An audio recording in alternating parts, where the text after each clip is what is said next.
These kids, I'm sorry, man. It's like, I'm not going to go hungry because of your rule. Somebody's using me, I need to get paid for it. I don't care if I'm in high school, in grade school, whatever. If you're using me, I need to get paid for it. That's the bottom line. That's why I said these kids are professionals. They need to be paid accordingly. Bottom line, they set these rules in place, to control. That's it. That's the bottom line. Brian Bowen or any one of those kids, man, it's like if I get $100,000 to think about coming to your school, hey, I'm winning. I'm winning. Like I have something you want. I have something you need. Then you got to give me what I need. That's the bottom line. Don't put these rules in place. Oh, well, you can't take money. For what? Why not? You taking money, so why can't I take money? You get more it's ridiculous, man. Than your school contract. Yeah. So the coach can get money for the shoes and everything else. High school coaches, they get shoe deals. I can't get nothing. So I'm dying right now. Somebody can't buy me a hamburger? You lost your mind. Ridiculous, man. Now you got the FBI involved for what? Man, go find some terrorists. Go find some homegrown terrorists. Leave us alone in college. Yeah, stop some of these school shootings, man. Then we can work our way down to the sneaker scandals, right? It's ridiculous, man. It's just, again, it's all about control. Everybody wants their hand in the pot, and everybody wants to control the narrative. But nobody wants to do what's right for who? The kids. At the end of the day, that should be the most important thing, whether it's basketball, life, or whatever it is. No one's concerned about any of these kids. If I can't get nothing from you, I don't give a damn about you. And sad to say, that's it. That's all. That's the sad reality of the situation. We're gonna use you up and then throw you away. It is a sad commentary, and it seems like it will go on into perpetuity. Pretty much. When I look at these other entities, what about secondary leagues? Like, I understand the big three, but that's more of a novelty thing, and with older players. Why do you think nobody else has started up a different league for, like, the ball guy, LeVar Ball was talking about, I want to start a league. Why hasn't anyone else done that? Well, because, again, everybody thinks that it's not doable. Because they have, a lot of times we have stuff put in our heads making us say, it's impossible. It's not doable. Mm. So LeVar Ball, I don't like his antics and all that, but, if he's able to get this thing going and make it viable, then it's a good thing for these kids. It gives them another option. The big three is an option for guys that are not in the NBA. But I didn't know. I thought it was supposed to be guys that played in the NBA that had, long careers or whatever. And it was almost like an old-timers league. But it's not even that. It's a lot of guys that actually can probably still play in the NBA if they get a break here and there. I tried out for the league this past, about a month ago. And, these guys are like in their 20s, Wow. And I'm like, wait a minute. These guys, what's going on here? I thought it was like going to be a league for like 40-year-old guys that play in the NBA. Right. Yeah, that's what I thought it was supposed to be. So it's I guess they changed, their format and concept. So it is what it is, man. If people can have options, then they have options. But as far as like with, as far as for some of these kids, I think they do need another option because a lot of these kids don't want to be in college. They don't want to go to college. So they should have options of, turning pro. And again, in Europe, they have those options, Their focus is on professional basketball, so they start at an early age. Here, the control kicks in. No, you got to go to high school. You got to go to college. You got to get an education so you can get a job. Well, my job is basketball. Exactly. So if I'm ready to do the job, let me do my job. Yeah, not all of us are meant to be. Right, and some of us are not mature enough for university life. So until I get to that point, allow me to do what I want to do, musician, athlete, what have you, and then I just don't get it, man. I really don't get it. It's just it's amazing to me. Now, on a lighter note, we got like 15 more minutes. Let's talk about some of these players in the league. Who do you like watching? And let's start with your playing career. Is there anybody you played against that you think that I love watching? I used to love watching Michael when I wasn't playing against him. I love watching Shaq when I wasn't playing against him. Kobe.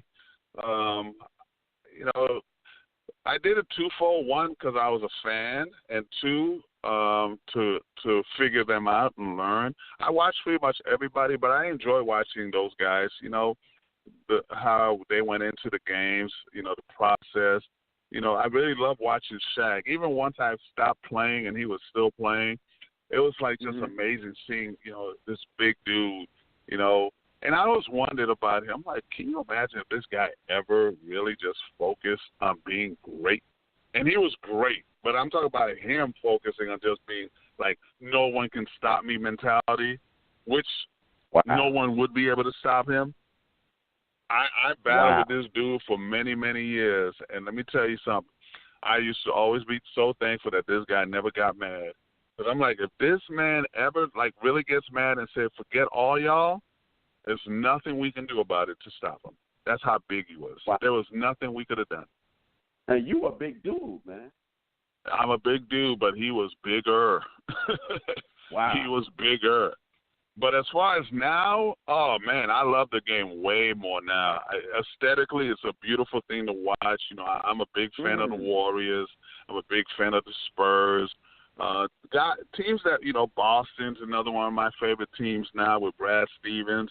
I love watching guys play team ball. I'm not big on individual guys, going out there scoring a lot of points and the team is horrible. I think at the end of the day, it should always be about winning. But at the same time, it is an entertainment thing, so I like to be entertained. It's just that the Warriors tend to entertain me a lot more than other people. So I do love the game today. I do love it today. I think, our game was great, but our game was, man, we were too physical sometimes. I agree.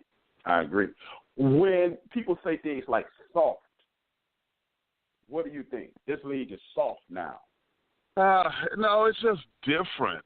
There's some soft aspect to it, but I don't think it's the players all the way. Sometimes it's the rules. The league made different rules, and the referees have to abide by those rules. They blow the whistle on certain things. So, yeah, it softens it up. When we were playing, we had a different set of rules to play by. And so we could get away with certain things. We can get away. Kurt Rambis got snatched out the air, and no one got thrown out the game for that. Can you imagine if that happened today? He'll probably go to jail. Yeah, I was about to say, it's a different set of rules. And so that's why I'm really enjoying watching the Celtics play, because Tyronn Lue calling them goons. And I was like, oh, man, he's referencing 80s and 90s guys now. Right. Because it's a beautiful thing, but they're not goons. They're playing hard basketball. They're playing at an intense level, and they're a very good team. And now I like that. They're being physical without being dirty. That's the best way to play. Exactly. With that being said, we talking about two different eras, two different sets of rules. Let's talk about the number one question in the barbershops on TV. We got whole TV shows dedicated to this conversation every day. Michael Jordan versus LeBron. Go.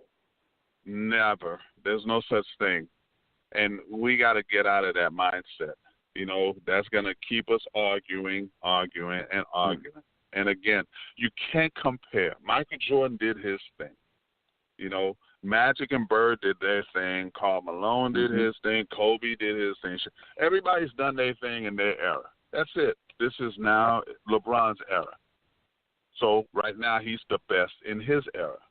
So there's no because we can never compare it. Because here it is, always in the barbershop right now. I always tell them this. Okay, so if we're comparing, what are we using as the barometer?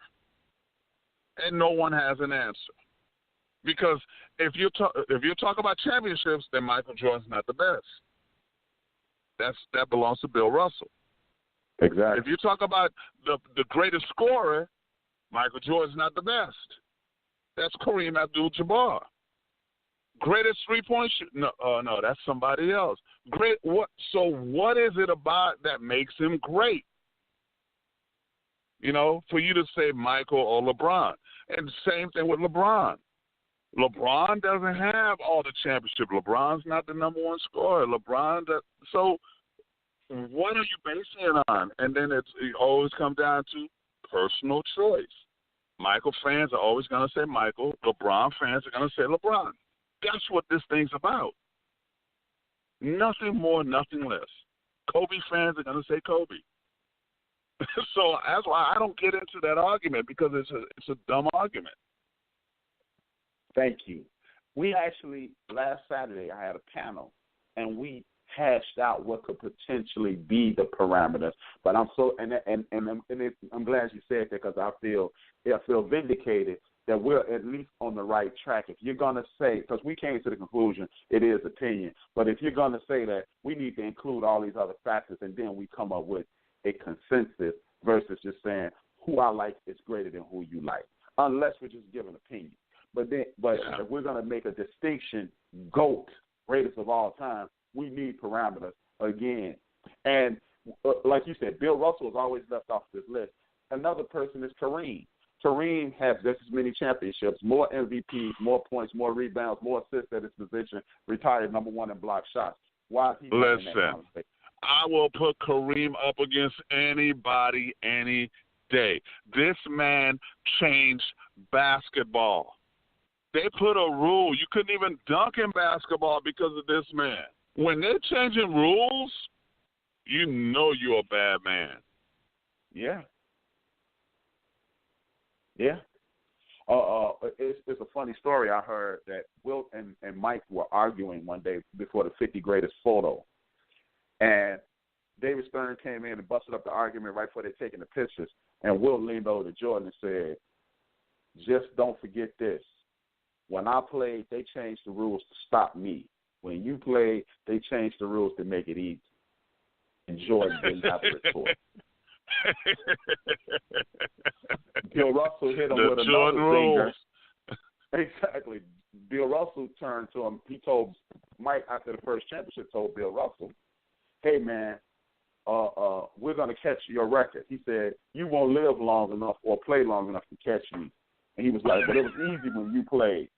He said, remember when Paxson hit that shot to win your championship? He said, yeah. He said he wouldn't have hit that shot against us. He said, what makes you say that? He wasn't good enough because there was only 75 guys in the league.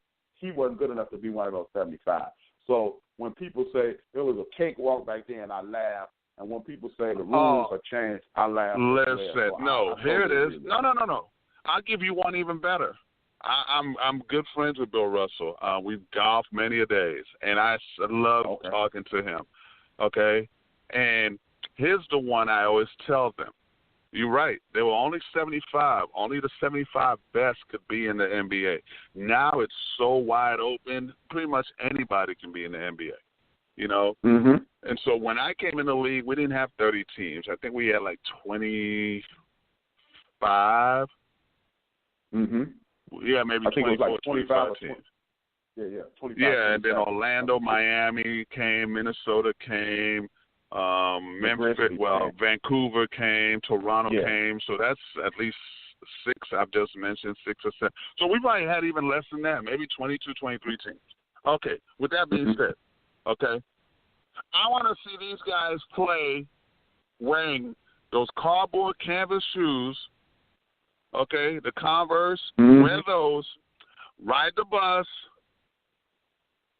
being told you can't sit here because you're black. I want them to go through all of that, win championships, and then come and talk to me about whether these guys were good or not. Exactly. Oh, by the way, you can't exercise all of your athletic ability because that's alley basketball. Yeah. So until Michael and LeBron and all them guys can do that for me for 1 year,